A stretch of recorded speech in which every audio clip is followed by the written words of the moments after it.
A museum is an institution which collects, conserves, communicates, and exhibits both the intangible and the tangible heritage of humanity. And what makes a museum great? I believe it is about the narrative. It is about the story that museum is telling you. Well, actually, it started as far back as 1995. At that point of time, I was involved in a core values exercise, and I had the privilege of being able to talk with people who had actually worked with JC and KC Mahindra, who were the founders. And when they talked, they didn't talk about how many tractors were manufactured or how many jeeps hit the road. They told me stories. And that was when sort of two and two came together. And I started thinking that all those stories I had would make a wonderful narrative for a museum. To do a museum for a company like Mahindra was like a dream come true. I knew there was so much to dig into, so much to find out about, and so much to experiment with. If you see, the birth of Mahindra precedes the birth of our nation. And in the last 75 years, India has gone through a lot. And here's this organization which has not only survived these 75 years, it's grown. So it was important to see what is it that is making this company thrive, and then also document it in the form of this museum. I wanted this museum to be like a cocoon and embrace us and make us feel calm, a sense of calm and a sense of wonder. That would be the perfect environment to absorb all the information and the wonderful detail in every object. So as you enter the museum, you come into this space which we call the interspace, which is this really bright red wall with a reflected ceiling, reflected floor, and the opposite wall is also a black reflective surface. And it kind of makes you conscious but numb conscious. And that kind of clears the palette for the experience to come. So the vision for the museum was that this should not be a place which is entrenched in the past, but it is something which is documenting history as it is happening. That's why we call it the Museum of Living History, because it won't end on the day it was inaugurated. We've used a lot of tools, digital tools, which make this museum very easy to update. There's a flip book, for example, and there can be a story which could be added every day. Any new location Mahindra opens an office in, it could be added on the map the same day. Another thing that happens is that this museum is designed to be a museum where launches can happen. A new product, a book, an idea. In that sense, the future is part of this museum.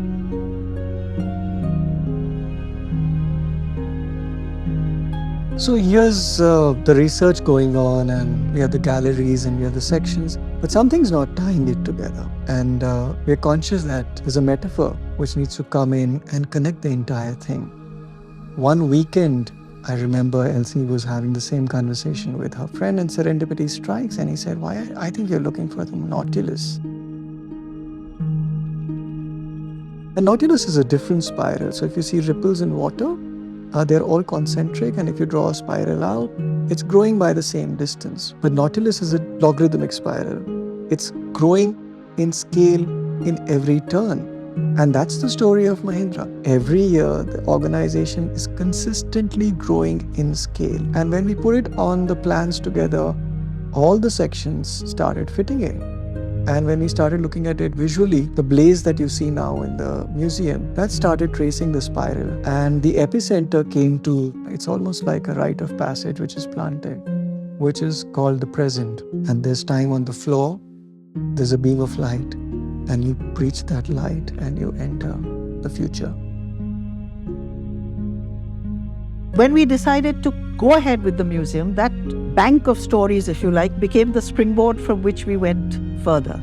So Harsh and Jasleen conducted similar sort of interviews with people who at that time, in the second decade of the 21st century, were in positions of influence, were in positions of helicopter positions where they could look at the history forward and backward. Now, while we had these stories, a parallel process was going on between Elsie and me where we were looking at artists. We found artists from all over India and the world who were like skilled artisans, graphic storytellers, musicians, all kinds of people aided by technology to take us into the future and to create this experience, which is now the Mahindra Museum. My piece at the Mahindra Museum is a different visualization of the Pininfarina Battista car. The visualization has been born out of the space which was given to me. It was in the corner of the museum, but I just took that to the advantage and I thought, let me just split the car in half. I'll put a mirror on the wall so that you just open out the space, There were lots of trial and error done for how many slices to keep in the car, And then it struck me that, why don't I take 76 slices? Because Mahindra has completed 76 years and each slice would basically represent 1 year of Mahindra's progress into the big giant that it has become. I made for Mahindra Museum 4 assemblages for 4 different themes. This project gave me the opportunity to use my work method, not for telling my history, but a new history, Mahindra and Mahindra history. I saw my artworks inside the museum in photos. I couldn't believe my eyes, all the lights, the position. I was so excited about. I was asked by the museum committee to create a piece for the exit. Now, obviously, once you experience the entire space, there are lots of ideas that come to you, and they wanted me to come up with a way in which the people who are leaving leave with all those ideas and at the same time reflect on their past as well. The Dreamcatcher seemed like a very appropriate idea for this. So I thought of these concentric rings which made of any kind of highly reflective material would then pick up little sparkles of light and then reflect it back at you. So there is a podium, a sort of a place where they have lectures and talks. And when you're sitting there, you can actually look out of the door and see a hint of it. So it already piques your curiosity. And then as you walk towards it, you see this little disc. And if you press it just very lightly at the bottom of the thing, it starts to spin. And you get this sense of the lightness of it, even though it's made of very heavy steel. Like every other creative endeavor, when you see your imagination, when you see your ideas coming to reality, it's an exhilarating experience. And I've been going to the museum as it was being constructed, but I never really expected it to be such a wonderful experience and so faithful to its original idea when I saw it. So all I could feel was an immense sense of gratitude to all my colleagues who have done such an amazing job in making this dream a reality.